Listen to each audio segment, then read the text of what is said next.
Vamos passar para a mesa debatedora, inicialmente.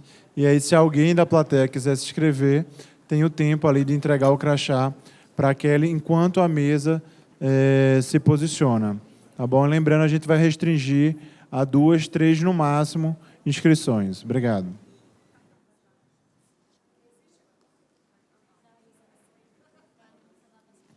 A mesa, por favor.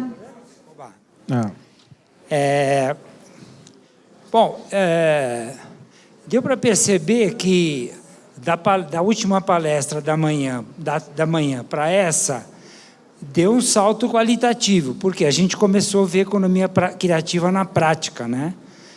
E eu acho que o grande segredo desse processo se chama pertencimento, né? Essa população que vive na periferia, que foi enfatizada pelo Francesco, foi falado também pelo Charles, eles têm esse sentimento nativo, porque um precisa ajudar o outro. Eles vivem com tantas limitações que, se um não dá a mão para o outro, uma senhorinha cuidando das crianças, alguém ajudando a fazer uma casa, a limpar o campo de futebol, nada acontece lá. E eles não dependem de poder público, eles fazem isso por espontâneo amor àquilo que eles têm, aquele pouco que eles têm. Então, eu acho muito bacana esse discurso, quando a gente ouve falar de economia criativa, me preocupa um pouco essa coisa de excessiva tecnologização da economia criativa. Porque eu acho que um grande diferencial da economia criativa é porque ela gera emprego informal, ela gera o soft skill, como a gente chama. Ela emprega motorista, ela emprega garçom, ela emprega em eventos turísticos. Nem todo mundo está qualificado ou tem a chance de participar de uma oficina, como, por exemplo, a Include. Então, essa experiência do Francesco, eu nem sabia que estava nesse nível, Francesco. A última vez que a gente conversou na Campus Party, você estava começando o projeto, e você vê como cresceu. Agora, eu queria fazer uma pergunta para a Paula, porque no mês passado, ou 2 meses atrás, eu tive com o Carlos, lá do Polo de Inovação de Medellín. E ele me explicou, falou do Polo, do projeto, e ele me disse o seguinte, que o sucesso do Polo se deve a um diálogo existente entre a academia, a iniciativa privada e o governo. Aí eu perguntei para ele assim, como é que o povo participa da tomada de decisão do que acontece no Polo? Ele disse, o povo tem um aplicativo chamado Me Medellín, e ele é consultado e vota se ele está de acordo com esse ou com aquela iniciativa. Foi o que ele comentou. Agora, a sua exposição, que é bem mais abrangente, a minha pergunta é a seguinte, qual é o segredo de tirar um país, né, uma cidade de 30 anos, na página da polícia, para ela ir para a página do exemplo de inovação e de evolução das iniciativas sociais? Qual que é o segredo? Porque a gente precisa saber. Obrigado. Os 4 se posicionam e aí a gente faz a devolutiva aqui na mesa. Eu vou ser bem objetivo e parabenizar tanto o evento quanto a mesa, que foi de alto nível e me impressionou muito positivamente. É uma pergunta geral para os membros os participantes da mesa de debate. Não precisa responder, porque não é uma pergunta fácil, né?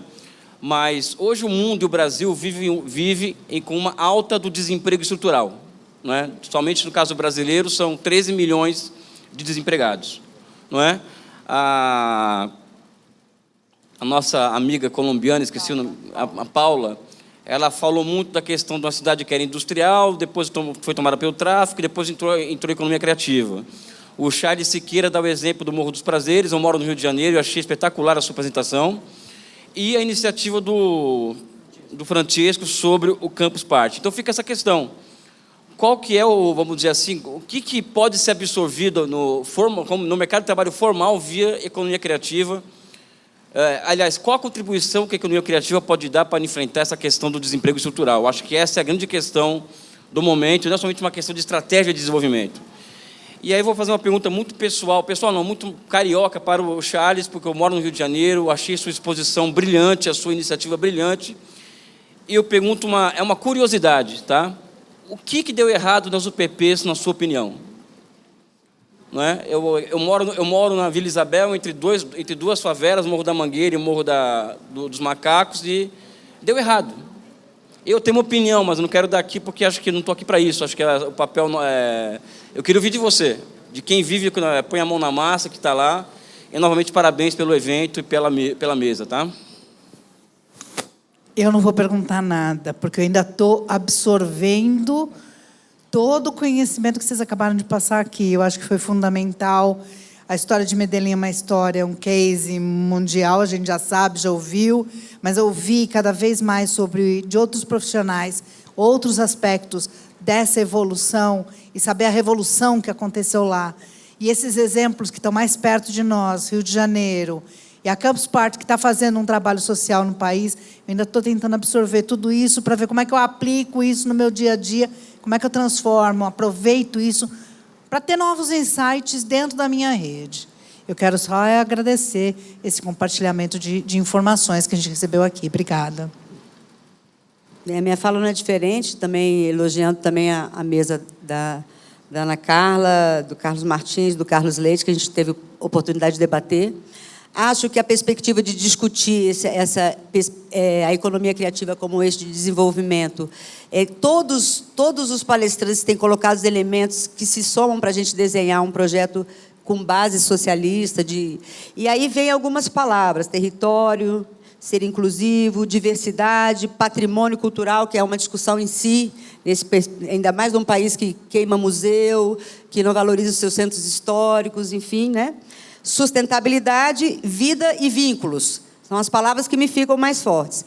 E eu sempre, com Cláudia Leitão, no Ministério, enquanto estive à frente da Secretaria da Diversidade e Cidadania, com os pontos de cultura, que, para mim, é uma das políticas que pode mais avançar no sentido de incentivar justamente território, economia criativa, pertencimento, o que a gente percebia é que esse Brasil plural, esse Brasil mais tradicional, parece, muitas vezes, excluído ou disperso desse mundo tecnológico. Então, eu estou falando das comunidades tradicionais, eu estou falando do Brasil indígena, estou falando do Brasil diverso e plural, que também é um ativo não apropriado, muitas vezes, pelo próprio país. O Brasil não tem pertencimento, não tem alma. Eu até brinquei com o Carlos Martins que todos os portugueses vêm de Guimarães, mas talvez os brasileiros não sabem de onde vêm, por isso não sabem para onde vão. Então, acho que é uma questão de identidade, tem uma questão aí de alma, de ativo. Então, para mim, a questão-chave aí é como traduzir em política pública essa perspectiva da sociedade civil, que hoje se vê no momento depois de marco regulatório, de tantos avanços, do Cultura Viva, e a gente vê um certo recuo nesse sentido. Então, como é que a gente vai impulsionar, enquanto esquerda, as políticas que foram conquistadas? Eu acho que essa é uma estratégia e acho que a gente deveria partir para uma oficina para a gente desenhar cada vez mais profundamente essa perspectiva de um processo criativo, inclusivo, sustentável e que traga vida e alegria. A gente agradece a mesa. Temos 2 inscrições, né? Pedir para que as pessoas já venham aqui para frente.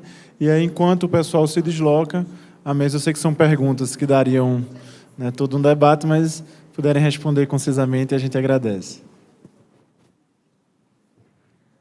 Pode começar. Perfecto, pues frente a las 3 preguntas buscaré ser muy precisa. Frente a la primera, sobre el secreto de la transformación de Medellín. Yo diría que hay un único secreto que ha funcionado en Medellín y es la corresponsabilidad público-privada. De hecho, el resto de ciudades colombianas se hacen la misma pregunta. Bogotá, Cali, Barranquilla. ¿Por qué? Porque no es un fenómeno colombiano. Realmente es un fenómeno exclusivo de Medellín. En la misma mesa, yo llevo 20 años trabajando en estos temas y antes, hoy y seguramente mañana, siempre estará junto el gobierno, siempre estará la Cámara de Comercio como representante del sector empresarial y siempre tendrás a las instituciones sociales. Es un fenómeno permanente. Posiblemente fue un regalo que nos dejaron los años más dolorosos. Entender que si no nos uníamos íbamos hacia la debacle final. Entonces, aquel dolor nos permitió eso. De hecho, un pequeño ejemplo. El narcotráfico penetró casi a todas las empresas colombianas, salvo al grupo empresarial más importante de Antioquia, que se denomina, es un nombre extraño, Sindicato Antioqueño, aunque es empresarial, o Grupo Empresarial Antioqueño. Había empresas de seguros, de comida y finanzas.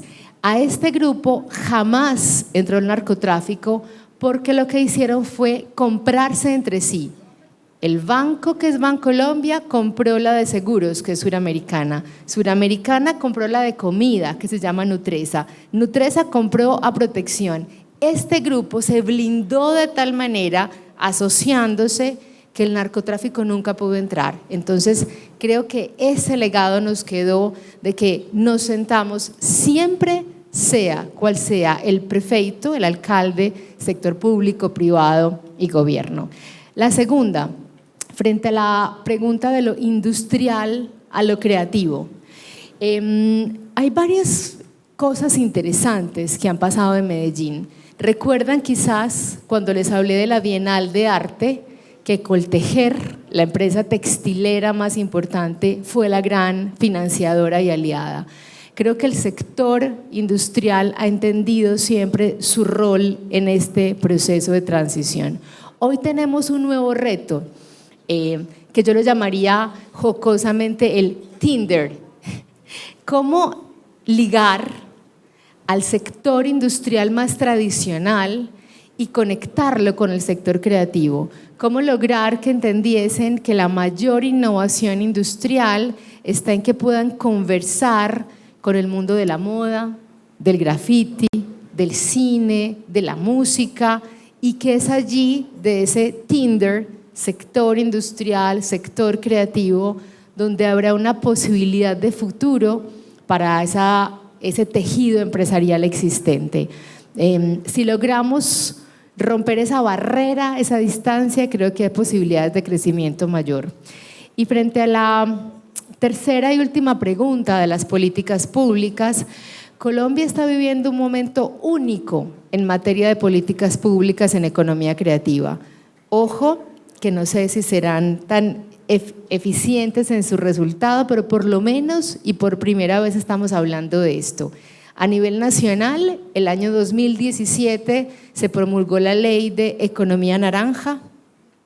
Estamos justamente con un presidente, omitiré mis comentarios sobre él, pero él está por primera vez impulsando todo un programa nacional de economía creativa.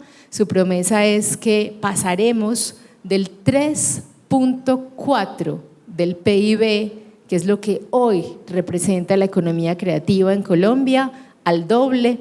Él promete que en 2022 será el 7% del PIB. Esperemos que sea posible.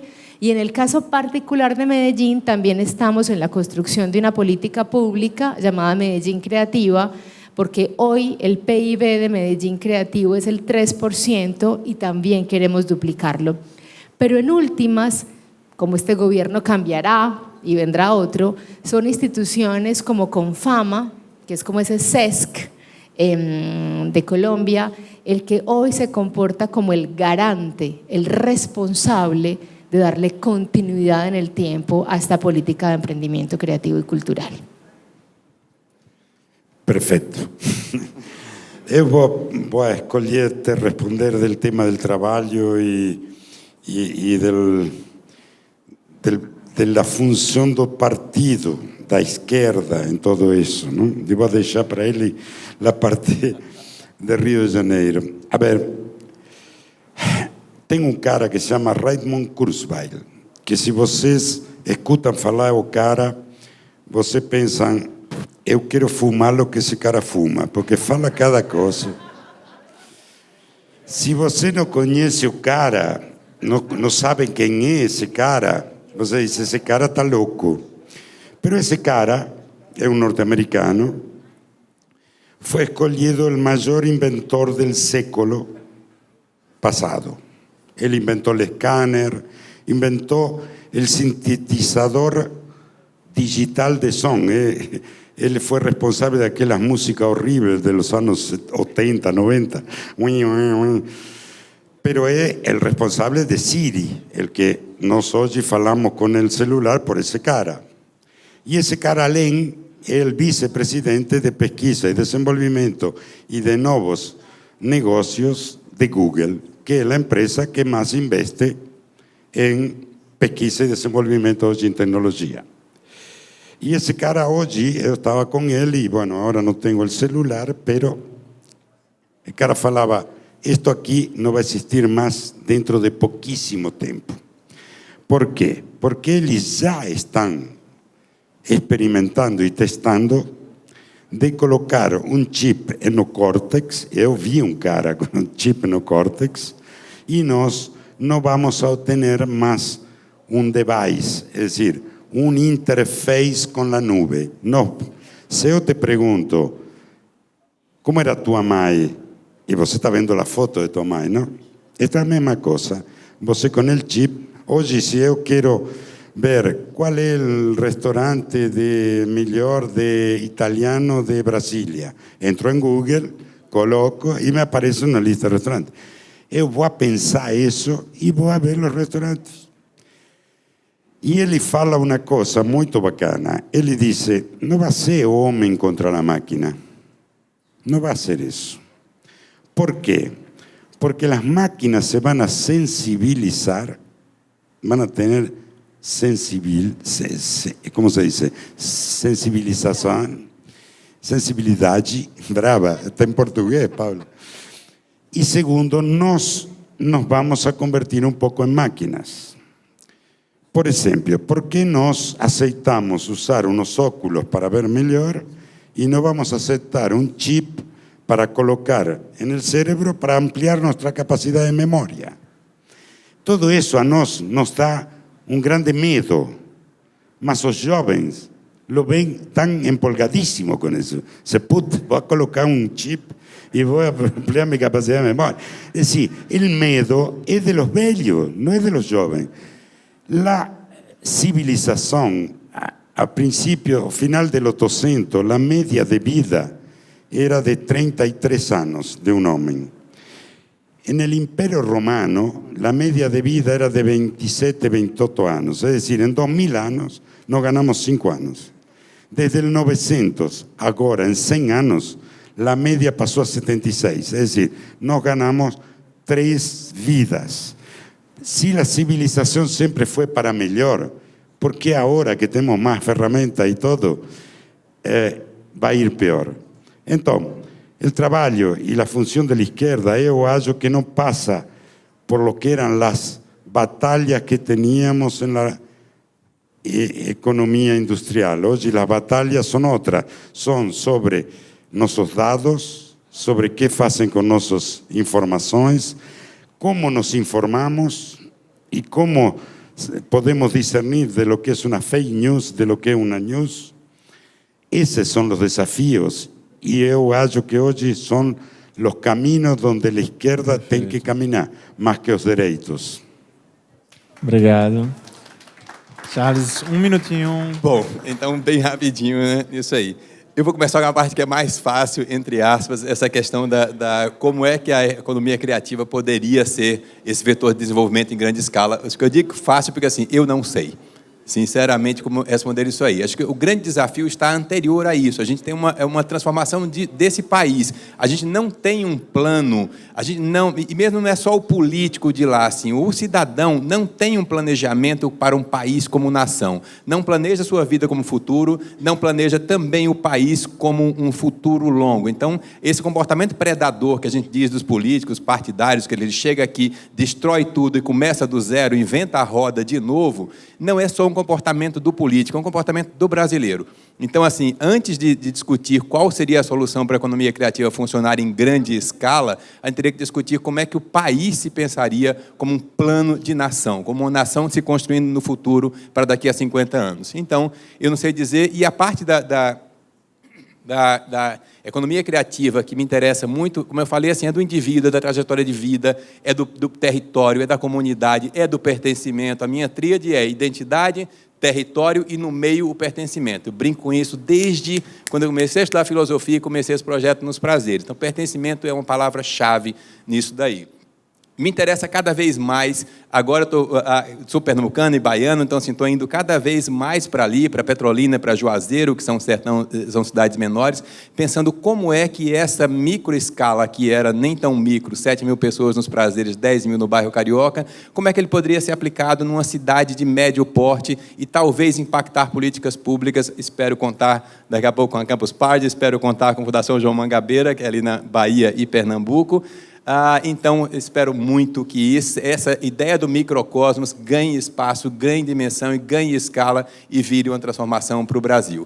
A questão das UPPs, que acho que me interessa bastante, eu acho que a gente teve, claro que assim, a grande tragédia dela foi ela estar associado a quem hoje a gente considera o diabo em pessoa, que é o Cabral. Então, assim, quando começou o Cabral naquela desastrosa trajetória dele, tudo que ele construiu ruiu junto. Então, a UPP, que já era odiada porque o Rio de Janeiro odeia a polícia, e a polícia faz por merecer, e muito disso daí, ela ganhou assim a derrocada final quando o Cabral fez ali. Mas eu acho que a grande questão que impossibilitou a UPP como projeto de sucesso foi a falta de apoio popular.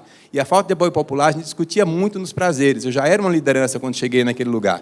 E aí eu dizia, cara, repare, esse policial que estava aqui há uma semana atrás metia a mão na sua cara e você não podia falar nada. Esse cara recebia propina aqui na frente de todo mundo. Chegou agora um comandante que conversa, chegou agora um soldado que fala bom dia, chegou agora um pessoal que criou um P5 para se comunicar. Se você não for capaz de olhar para essa pessoa e dizer que ele não é igual àquele outro ali, se ainda ficar preso aos seus próprios preconceitos, a gente não vai construir nada. Então, muda.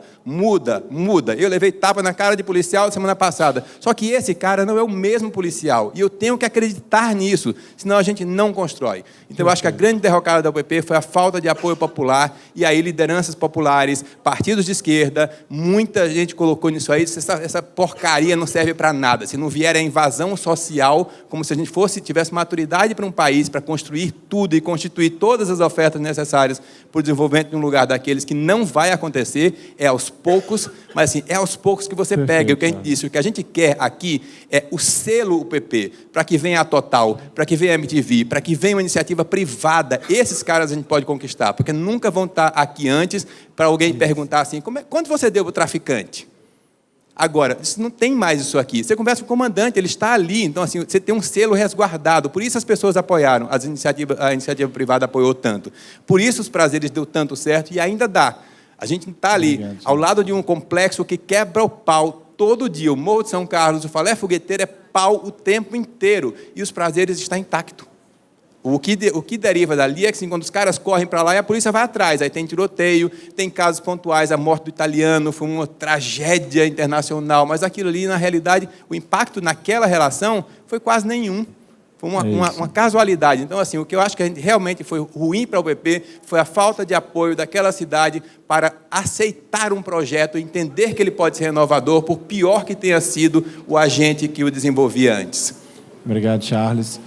Pessoal, a gente pede desculpa a outras pessoas que queriam se inscrever também no Pergunta. A gente já tinha anunciado que seriam limitadas a 3. A gente pede que as pessoas que se inscreveram já se dirijam ali e pede aos companheiros que se inscreveram que usem o máximo de poder de concisão, tentar elaborar em até 1 minuto, né, por favor. Eu vou tentar. Primeiro, eu vou fazer um resgate do painel pela manhã, que eu acho que eu acho que foi muito prejudicado por ele, porque quando se trata de economia criativa, e aí você vai discutir que reforma urbana queremos, né, nas cidades, mas que essa reforma urbana ela venha com um debate criativo, eu acho que a gente perdeu muito por não ter aprofundado mais esse debate.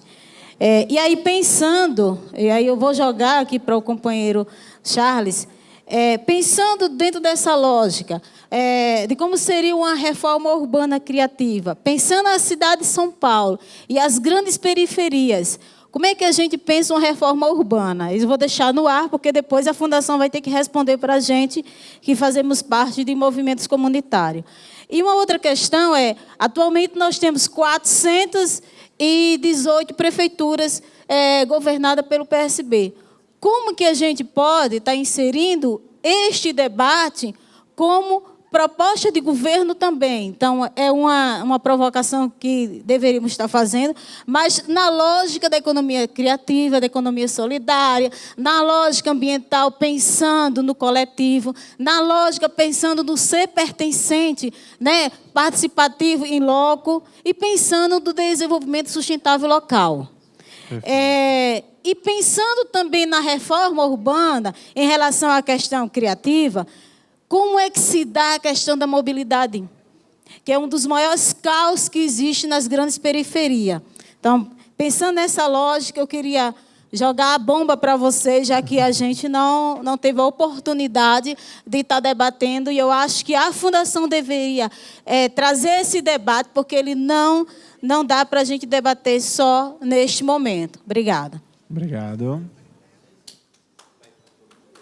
Primeiro faz o bloco e... Boa tarde a todos e a todas. Meu nome é Karina Drummond.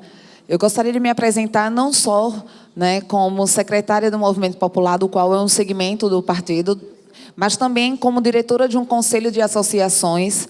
Charles, eu posso lhe dizer que eu gostaria muito de poder ver na plataforma da Fundação João Mangabeira a receita do bolo de todos os projetos aqui apresentados. Fica aí como um apelo, inclusive, à Fundação, que eu acho que se faz necessário a gente, inclusive, depois poder ter na prática essas ações para que a gente possa começar a levar para a base. Porque quando a gente leva através da Fundação João Mangabeira, é muito mais fácil você dialogar com a sociedade do que você já chegar na comunidade para tratar a questão da pauta partidária. Então, você vai de uma forma sutil e você consegue atuar, né, nas políticas públicas do qual a nossa sociedade necessita. Mas aí a minha pergunta aos senhores, né, e a senhora também, que eu fiquei encantada. Eu posso dizer, qual a estratégia de desenvolvimento que nós, dos segmentos, podemos utilizar através dos projetos apresentados dentro dessa receita do bolo que eu gostaria muito de poder ter? Obrigado. Quem é a última pergunta?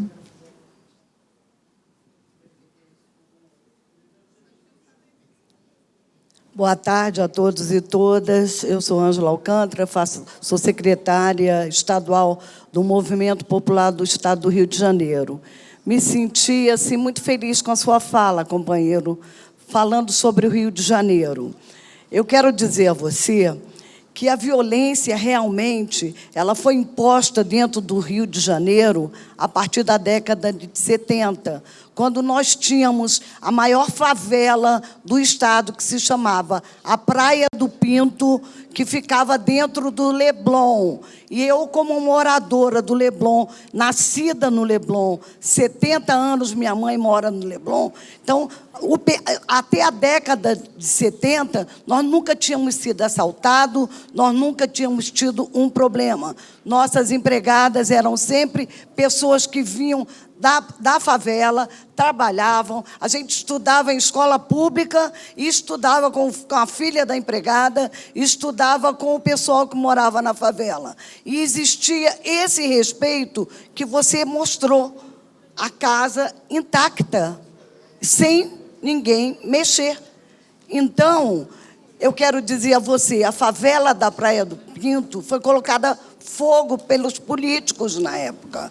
Eles colocaram fogo e a população revoltada, porque foram deslocados do centro, aonde eles já tinham, cada um tinha sua forma de sobrevivência, seus empregos, e foram jogados para a Cidade de Deus. Foi aí que se criou a Cidade de Deus. Era, na época, um local sem acesso, sem condução, sem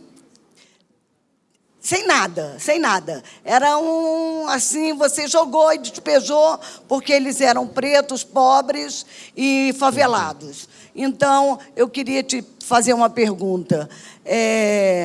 Como é que a gente pode fazer para poder voltar a ter essa tranquilidade, que eu chegava da faculdade meia-noite, ia andando da Praça Antero de Quental até minha casa, sozinha, com 16 anos, Perfeito. E sem o menor problema. E hoje a minha neta não pode pegar um ônibus, um coletivo para ir para o colégio, porque é perigoso. O que a gente pode fazer para melhorar o nosso Rio de Janeiro? Obrigado. Vamos passar agora... Financiar Charlie. A resposta é simples. Procure grana para que Charlie abra de volta...